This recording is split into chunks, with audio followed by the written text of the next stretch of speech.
আমার মুডটা অনেক বেশি অফ ছিল, মানে ফর সাম রিজন ভাল লাগতেছিল না কোনো কিছু। অ্যান্ড তো ভাবলাম আমি বাসায় যেহেতু যাবো, আগে মুডটা ঠিক করি তারপরে বাসায় যাব, কারণ মুড অফ রেখে আর কি বাসায় গিয়ে তারপরে আরও বেশি মুড অফ হয়ে যাবে, বাসায় ভাইদের উপরে চিল্লাচিল্লি করবো, তার থেকে হলো বাইরে থেকে মুডটা ঠিক করে তারপর বাসায় যাই।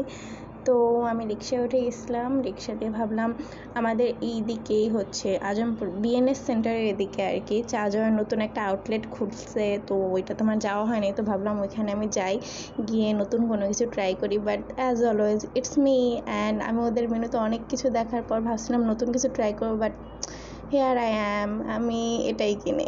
আমার বাবল টি যেখানে আমি দেখবো যেই মেনুতে বাবল টি থাকবো ওই মেনু থেকে আমি অন্য কোনো কিছু কোনোভাবেই অর্ডার করতে পারি না।